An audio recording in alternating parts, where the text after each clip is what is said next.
Cerita kemudian kembali melanjutkan tentang pertarungan yang terjadi di Pulau Egghead antara Luffy melawan Kizaru. Di sini, Luffy berubah menjadi Snake Man untuk melawan Kizaru. Meskipun telah mengeluarkan banyak upaya, ternyata Luffy masih belum bisa mengalahkan Kizaru. Kizaru malah berhasil memukul Luffy hingga dirinya terbang menyebabkan robot Vega Force One menjadi hancur. Setelah melihat Luffy yang dikalahkan oleh Kizaru, Bonnie turun tangan untuk membalas serangan Sang Admiral. Namun serangan Bonnie tidak berarti apa-apa bagi Sang Admiral tersebut. Setelah melihat semuanya lengah, Kizaru kemudian mendatangi Dr. Vegapunk dan akan menghabisi nyawanya. Namun tiba-tiba dalam wujud Gear 5 Luffy muncul dan menangkap tangan Kizaru. Semua orang yang melihat hal tersebut sangat kaget termasuk Dr. Vegapunk. Karena Luffy kali ini berduel dengan wujud Gear 5 yang membuat semua orang melotot tak percaya. Sementara itu, ketika pertarungan sengit keduanya tengah berlangsung, mereka tidak sadar jika ternyata ada sesosok robot kuno yang tiba-tiba saja bangkit setelah mendengar detak jantung Nika milik Luffy.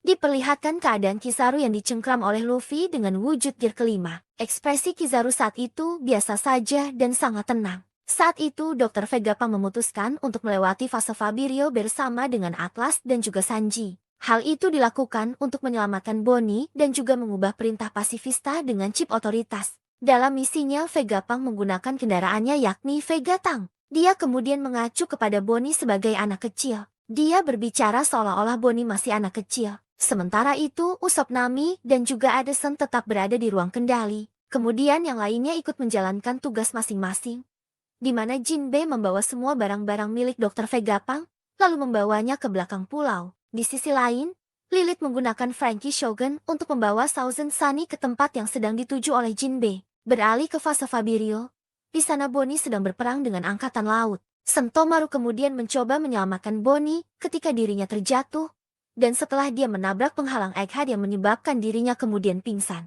Di sisi lain, Zoro sedang bertarung melawan Lucci. Di sini terjadi perdebatan hebat di mana Zoro mengatakan jika kekuatan kalian tidak akan bisa melawan sang kapten bajak laut topi jerami. Lucci mengatakan jika dirinya lah yang akan menghabisi Luffy dengan kekuatannya sendiri. Kembali kepada pertarungan antara Luffy dengan Kizaru. Luffy membuat Kizaru kewalahan dan membuat Kizaru terlempar ke arah laut. Setelah menyadari jika dirinya akan terjatuh ke laut, Kizaru kemudian secara spontan kembali menciptakan beberapa cloning dirinya dengan menggunakan cahaya. Cloningan milik Kizaru kemudian berhasil melukai Luffy dengan menggunakan pedang cahayanya. Luffy kemudian membalas serangan Kizaru dengan untuk menghancurkan semua cloning milik Kizaru. Ternyata dari semua klon tersebut, tidak ada tubuh asli Kizaru sama sekali. Kizaru ternyata kembali ke ruang kendali dan hendak menghabisi Dr. Vegapunk.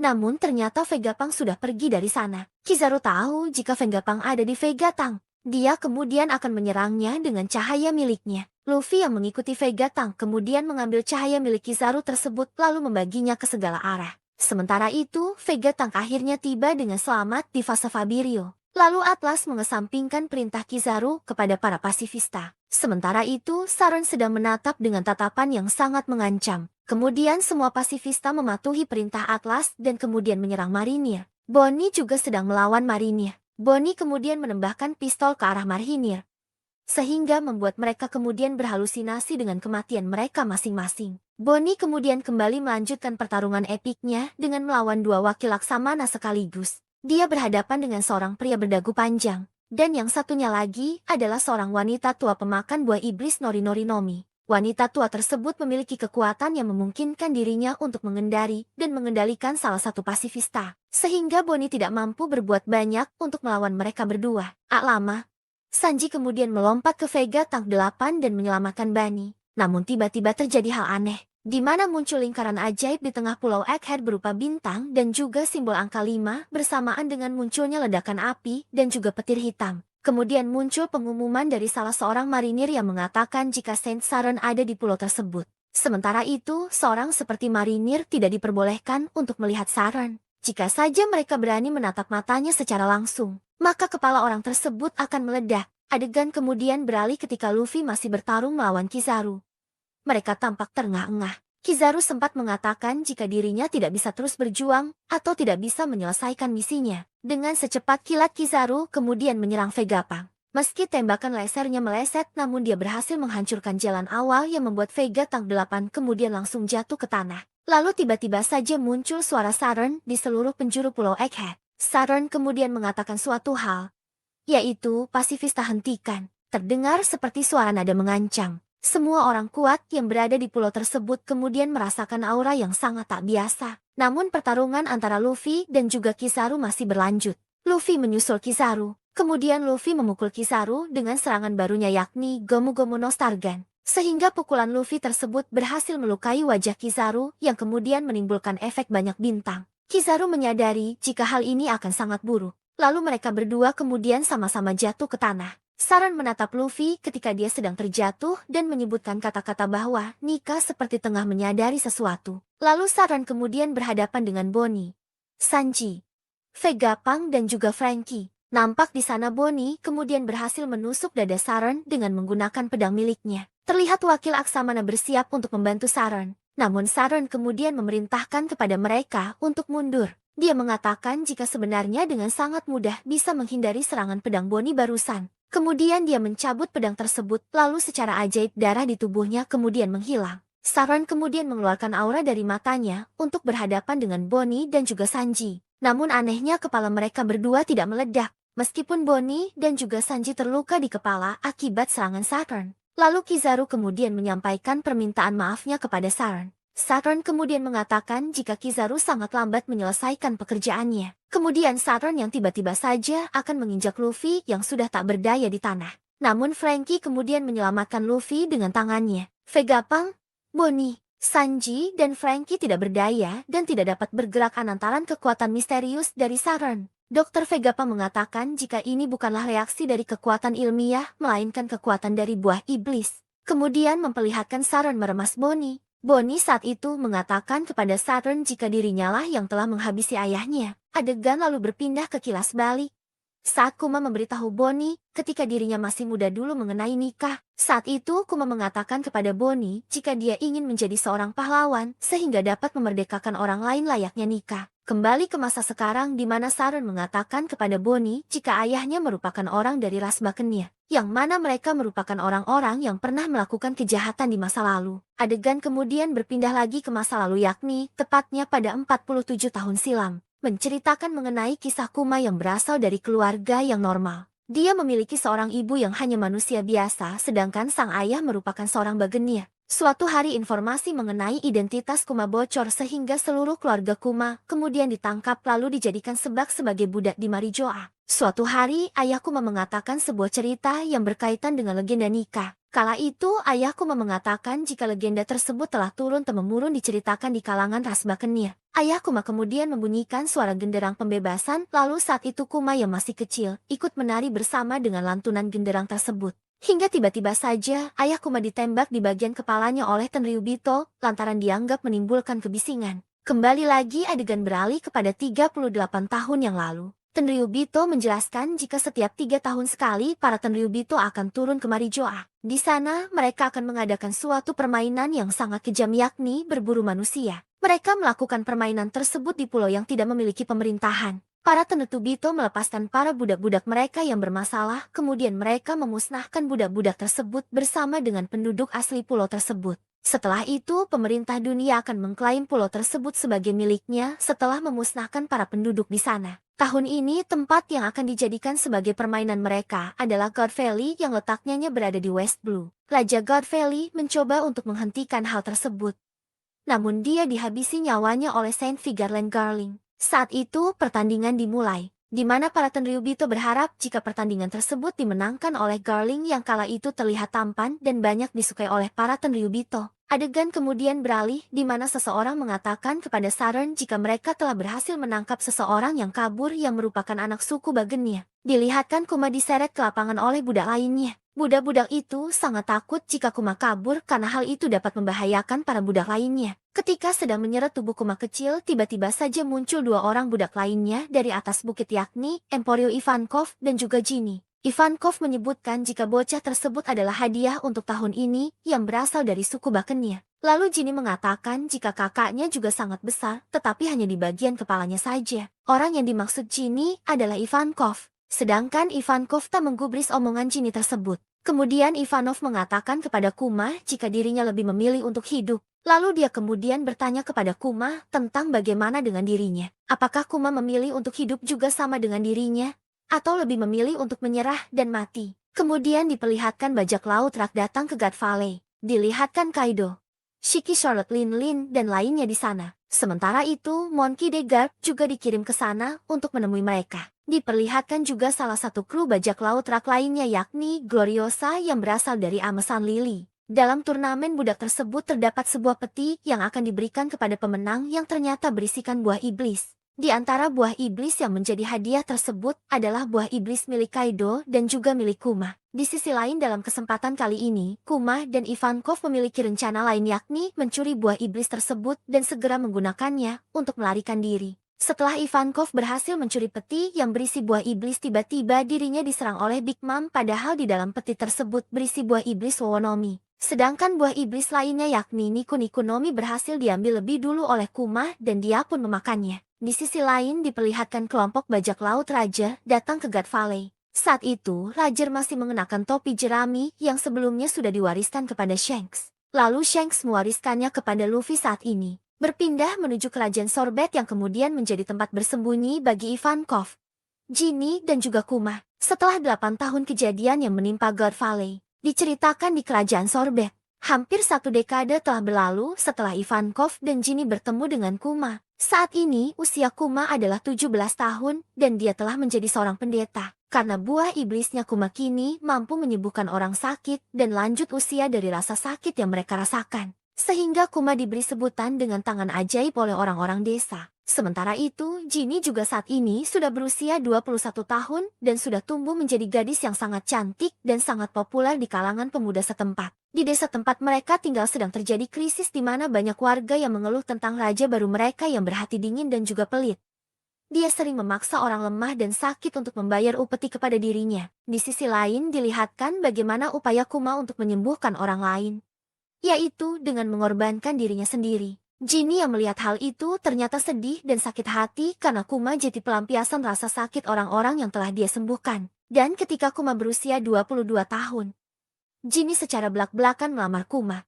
Namun Kuma menolak lamaran tersebut. Kuma tak ingin kejadian yang sama di masa lalunya membuat Ginny sengsara karena menikah dengan ras yang benci pemerintah dunia. Kuma kemudian mengubah topik pembicaraannya, yaitu bercerita tentang Dragon dan pasukan kebebasannya. Dalam percakapan tersebut Kuma menyampaikan bagaimana Dragon yang sangat dia kagumi adalah seorang yang berani yang memiliki rasa keadilan. Oleh karena itu, Kuma ingin menjadi seperti Dragon dan berlayar di lautan luas untuk menyelamatkan banyak orang. Di sisi lain, Kuma menemukan tentara raja menculik rakyatnya yang mengklaim jika mereka bisa menggunakan rakyat tersebut dengan sesuka hati karena undang-undang yang berlaku di sana. Undang-undang tersebut adalah membagi kerajaan menjadi 2 bagian, yaitu membuang tanah selatan yang terabaikan di mana para orang tua dan juga miskin tinggal di sana. Sedangkan wilayah utara sangat makmur. Selanjutnya Kuma dan Ginny akhirnya dipenjara karena protes dengan kebijakan tersebut. Namun tanpa diduga tentara kebebasan revolusioner membebaskan mereka. Pasukan tersebut dipimpin oleh Dragon dan Ivankov yang kemudian meminta mereka untuk bergabung dan mengubah dunia. Akhirnya Kuma dan Ginny setuju untuk bergabung dengan mereka. Namun Dragon menyadari jika mereka kekurangan sumber daya dan dana yang diperlukan yang kemudian membuat Kuma pada akhirnya kembali merawat gerejanya yang terletak di tanah selatan. Setelah bertahun-tahun Ginny berhasil naik pangkat menjadi anggota angkatan darat di pasukan revolusioner. Dia sangat bersemangat untuk bergabung dengan pasukan Kuma keesokan harinya dalam misi yang sangat penting. Namun sayang markas tentara revolusioner mendapatkan informasi jika Ginny telah diculik. Hal ini kemudian membuat Dragon dan seluruh pasukan revolusioner khawatir dan bertanya-tanya mengenai siapa musuh mereka kali ini. Mereka akhirnya harus terus melakukan rencana tanpa adanya salah satu pemimpin kunci mereka yaitu Ginny. Ginny diculik dan akan dijadikan istri oleh Tenryubito. Seluruh pasukan tentara revolusioner yang bersama dengan Ginny juga sudah dimusnahkan dalam serangan mendadak pemerintah dunia. Pasukan revolusi dan juga Kuma kemudian menjadi semakin ganas dalam pertempuran setelah mengetahui kabar tersebut. Tentara revolusioner menjemput orang-orang dari kerajaan Gua, dan Kuma juga berteleportasi ke pulau lain untuk membantu para pemberontak. Kuma berhasil mengakhiri pertempuran di pulau itu sendirian. Sedangkan Bonnie adalah anak yang lahir dari Ginny dan Tenryubito. 2 tahun kemudian, Ginny terjangkit suatu penyakit yang sangat mematikan yang membuat seluruh tubuhnya akan menjadi biru dan kulit mereka akan menjadi keras seperti batu jika terkena sinar matahari. Ini adalah jenis penyakit yang sangat langka dan sangat mematikan yang lebih parah dari penyakit Amberley Syndrome yang pernah menimpa lo dulu. Karena penyakit tersebut, Ginny akhirnya dilepaskan oleh Tenryubito. Dia lalu kembali ke kerajaan Sorbet dan meninggalkan Bunny bersama dengan para tetua yang ada di pulau tersebut. Sebelum sempat bertemu dengan yang lainnya, Ginny kemudian meninggal. Kuma yang menemukan Ginny sudah tak bernyawa, kemudian membaringkan Ginny untuk beristirahat. Setelah itu, Kuma memutuskan untuk merawat dan membesarkan Bonnie dengan bantuan dari para tetua. Tak disangka Bonnie ternyata mengedah penyakit Savior's Care juga, yang kemudian membuat Kuma fokus merawat Bonnie dan keluar dari tentara revolusioner. Kuma tinggal bersama dengan Bonnie dalam sebuah gereja. Di sana, Kuma banyak memberikan Bonnie buku-buku tentang berbagai pulau agar Bonnie bisa membacanya. Dia sangat menghindari cahaya alami untuk kesehatan Bonnie agar tidak terjadi hal yang sama seperti Ginny. Namun Kuma harus mengetahui hal yang sangat menyakitkan ketika seorang dokter mengatakan kepadanya jika Bonnie akan mati saat menginjak usia 10 tahun. Bonnie mendengar percakapan tersebut namun dia salah paham dengan percakapan tersebut. Dia malah mengira jika dirinya akan sembuh ketika berusia 10 tahun. Sementara Kuma yang melihat kebahagiaan Bonnie tersebut tidak mampu untuk menyampaikan yang sesungguhnya kepada Bunny.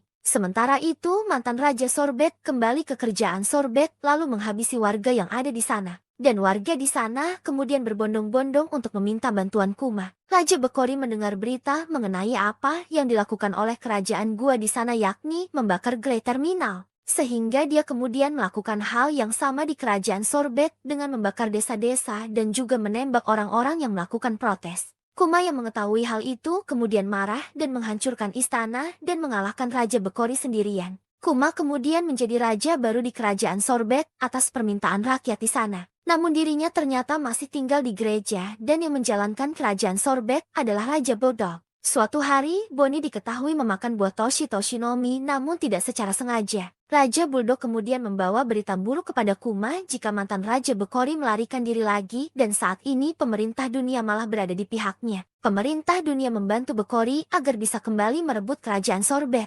Kuma saat itu berniat untuk menghancurkan Bekori selamanya meskipun setelah itu dirinya tidak bisa lagi berada di kerajaan Sorbet. Setelah berhasil menenggelamkan semua kapal yang membantu Bekori, Kuma kemudian melarikan diri ke laut dan memutuskan untuk menjadi bajak laut. Sehingga membuat dirinya kemudian menjadi buronan dengan harga bounty yang sangat tinggi. Di sisi lain, Bonnie tinggal bersama dengan Connie di kastil kerajaan Sorbet. Dirinya terus mencari obat untuk menyembuhkan penyakit Bonnie. Kemudian Kuma kembali bertemu lagi dengan Dragon yang kala itu Dragon memberitahu Kuma jika Ivankov dan Inazuma sudah ditangkap dan dipenjara. Sementara itu, Kuma kini sudah menjadi Raja Tiran dan menjadi bajak laut. Cerita berlanjut di Kilas Balik Kuma. Kizaru beserta anak buahnya datang ke markas Dr. Vegapunk. Markas lainnya yang terletak di Penghazer telah meledak yang terjadi secara misterius. Saat itu, Kizaru membawa dandan musi Saint Saren kepada Dr. Vegapunk. Yang mana inti dari pembicaraan tersebut adalah meminta agar Dr. Vegapunk mau membuat Kuma dijadikan sebagai bahan percobaan alias senjata dari manusia yang berbentuk pasifista. Meski pada awalnya Dr. Vegapunk tidak menyetujui hal tersebut lantaran dia sama saja dengan menghabisi nyawa manusia. Dan parahnya lagi, hal itu juga akan membuat Kuma menjadi senjata seutuhnya yang tidak memiliki akal serta perasaan. Namun pada akhirnya, Dr. Vegapunk harus melakukan hal tersebut. Karena Saint Saron telah melakukan hal licik yakni menyendera Bonnie sehingga pada akhirnya operasi pun tetap dilanjutkan. Tak hanya itu, Dr. Vegapunk juga melakukan operasi kepada Bonnie untuk menyembuhkan penyakit langkanya yakni Savior's Care. Setelahnya mereka berdua melakukan operasi yang memakan waktu hampir 2 tahun lamanya. Dan setelah 2 tahun itu, Bonnie kemudian dikembalikan ke kerajaan Sorbet, namun tidak bebas. Karena dirinya selalu diawasi oleh utusan pemerintah dunia tanpa sepengetahuannya. Dan Kuma juga kembali ke sana namun dirinya hanya sebentar. Karena dia hanya mengantar Bonnie untuk dititipkan kepada orang-orang kepercayaannya. Kuma berjanji kepada Bonnie akan kembali menemuinya setidaknya setahun kemudian. Namun di sini Kuma sangat sadar jika hal itu tidak akan mungkin bisa terjadi. Karena setelah ini dirinya pasti akan melupakan segalanya dan menjadi senjata bagi pemerintah dunia. Bonnie yang masih kecil tidak tahu mengenai hal itu. Dirinya hanya mempercayai janji ayahnya tersebut. Setelah itu Kuma pun kembali. Di sini dia pada akhirnya bergabung menjadi anggota Shichibukai yang sempat membuat Shichibukai lainnya terkejut dengan kedatangan Kuma kali ini. Kuma kemudian menuliskan surat kepada Bonnie dan mengatakan keadaan Kuma yang saat ini masih berlayar dan dalam keadaan baik-baik saja. Setelah itu, Kuma mengirimkan surat tersebut dengan sangat hati-hati. Kemudian Kuma tinggal di desa Lufia itu berada di desa Fuchsia. Cerita berlanjut dengan memperlihatkan kampung halaman Luffy pada 3 tahun yang lalu di Gunung Kolubo kerajaan Goa East Blue. Saat itu, Kuma tengah memperhatikan ada seorang anak kecil tengah berlatih dan meneriakkan kata Gomomo X. Dia juga telah menghancurkan batu berukuran besar yang membuat harimau dan buaya yang sedang berlatih dengannya menjadi ketakutan. Saat itu, Kuma teringat obrolannya dengan dragon di kapal. Kuma beranggapan jika dragon sangat mengenal pulau itu. Kuma mengatakan kepada dragon jika dirinya pernah bertemu dengan seorang anak muda di desa tersebut. Namun tiba-tiba dragon menghentikan ucapan Kuma dan mengatakan jika anak adalah titik kelemahan orang tua mereka. Kuma sangat terkejut mendengar hal itu dari dragon.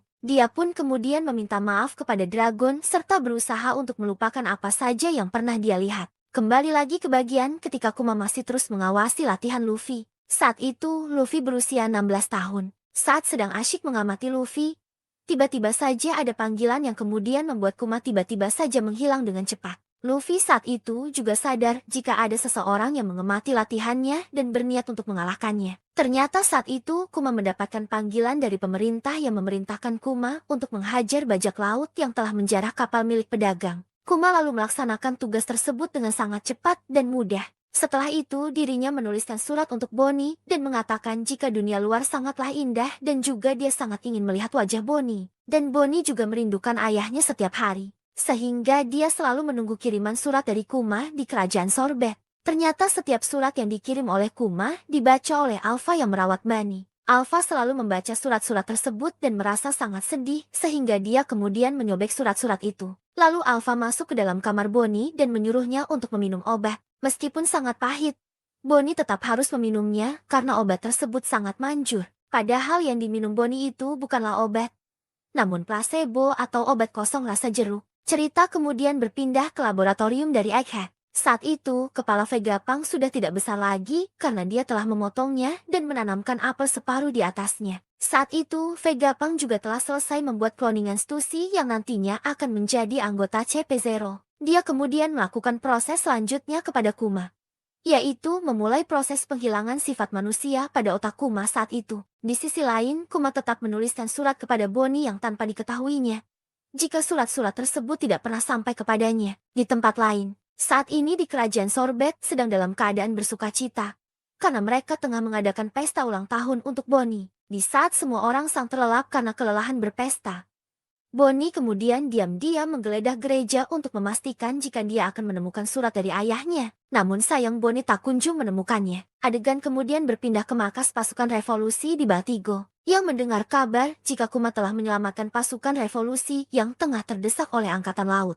Namun Kuma kemudian langsung menghilang tanpa mengatakan apapun. Sehingga Dragon beranggapan pasti Kuma memiliki alasan tersendiri mengapa dirinya melakukan hal itu. Di sisi lain di kerajaan Solobet terdengar kabar yang menggembirakan. Hal itu karena Bonnie sudah dinyatakan sembuh dari sakitnya dan juga permata biru yang ada di wajahnya juga telah menghilang. Namun Alpha masih tidak mengizinkan Bonnie untuk pergi kemanapun meskipun dirinya telah sembuh. Connie saat itu menyadari jika Alpha adalah utusan pemerintah dunia, karena dirinya telah mengetahui rahasianya setelah mereka keceplosan saat mabuk dalam pesta. Oleh karena itu, Connie juga tidak percaya jika selama ini Kuma tidak pernah mengirimi Bonnie surat. Sehingga Connie berinisiatif agar Bonnie bisa kabur. Connie kemudian menyuruh Bonnie pergi ke dermaga dan berlayar bersama Gyogyo, Toh, Potato dan lainnya untuk mencari keberadaan Kuma. Akhirnya Bonnie bisa melarikan diri atas bantuan Connie dan juga Gyogyo.